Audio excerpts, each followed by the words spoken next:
Ya, Assalamualaikum warahmatullahi wabarakatuh. Selamat siang teman-teman, selamat siang Mas Alvito. Saya Lutfi Karnia Putra dengan nomor NPM 70192110183 dari kelas teknik presentasi kelas A di hari Rabu pagi jam 8 ingin mempresentasikan tentang kebijakan pemerintah dalam penanggulangan dan pencegahan merebaknya varian Omicron di Indonesia. Ya, sejarah munculnya virus Omicron. Virus Omicron belum diketahui pasti bagaimana asal mula kemunculannya. Namun faktanya, varian baru ini pertama kali dilaporkan ke Organisasi Kesehatan Dunia atau kita sebut sebagai WHO dari Afrika Selatan pada 24 November 2021 lalu. Ya, pembedanya dengan varian Delta. Apa sih pembedanya? Nah, dampak pasien Omicron ini tidak sebahaya pada pasien varian Delta. Sebuah studi gabungan di Afrika Selatan mengungkapkan orang yang terinfeksi varian ini berisiko lebih kecil mengembangkan gejala parah maupun menjalani rawat inap di rumah sakit. Hal ini berlaku ketika dibandingkan dengan pasien yang terinfeksi varian Delta. Lalu berita Omicron 70% juga lebih kecil memiliki gejala parah dan 80% lebih kecil menjalani rawat inap ketimbang penderita varian Delta. Riset ini telah dilakukan di ilmuwan National Institute for Communicable Disease, University of the Witwatersrand, dan University of KwaZulu-Natal.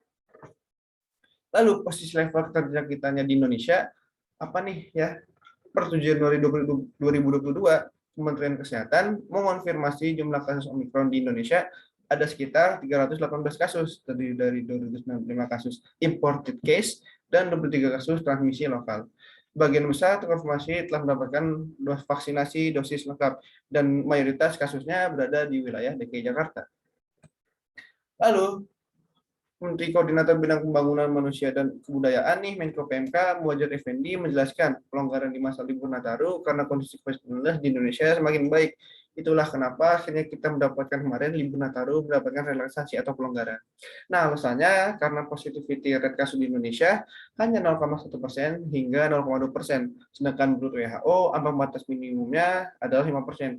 Sudah benar-benar turun dibanding tahun lalu nih yang di Indonesia mencapai 13,6%. Lalu capaian vaksinasi dosis kita, dosis pertama, dosis kedua, maupun dosis ketiga sudah melampaui target dan bahkan ya sudah melebihi target lah ya teman-teman.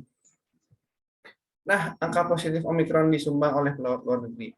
Varian Omicron telah menyebar di lebih dari 150 negara, sebagiannya adalah negara maju. Di Indonesia, sebagian besar peningkatan kasus COVID-19 disebabkan oleh pelaku perjalanan luar negeri, ucap Menteri Koordinator Bidang Kemaritiman dan Investasi Menko Marves atau ya Luhut Binsar Panjaitan. Jadi Presiden Joko Widodo mengimbau untuk tidak melakukan perjalanan ke luar negeri dulu nih teman-teman. Ya, jadi ditahan dulu ya untuk yang perjalanan ke luar negerinya. Lalu kasus yang melingkupinya ada seperti seorang pasien Omicron dari Wisma Atlet yang kabur. Lantaran alasan keluarga, seorang pengidap Omicron diberi dispensasi masa karantina di Wisma Atlet. Lalu apa aja sih teman-teman kebijakan besar pemerintah dalam menanggulangi penyebaran varian Omicron ini? Nah, yang pertama ada Direktorat Jenderal Imigrasi Kemenkumham memberlakukan aturan baru untuk mencegah masuknya varian baru dari Afrika ini nih dengan gimana? Dengan melarang WNA dari sejumlah negara masuk Indonesia seperti Afrika Selatan, Botswana, Namibia, Zimbabwe, Lesotho, Mozambik, Eswatini, dan Nigeria. Rata-rata negara ini berasal dari benua Afrika ya teman-teman. Ya, jadi untuk negara-negara ini diharuskan karantina 14 hari sebelum masuk wilayah ke Indonesia. Dalam karantina ini juga diterapkan kebijakan entry dan exit testing. Lalu yang kedua ada pemerintah juga akan memperbanyak tes WGS dan menggencarkan antigen PCR SGTF. Dan yang terakhir, pemerintah akan menggencarkan juga program vaksinasi kepada masyarakat Indonesia.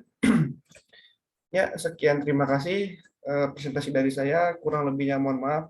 Selamat siang teman-teman. Selamat siang Mas Alvito. Wassalamualaikum warahmatullahi wabarakatuh.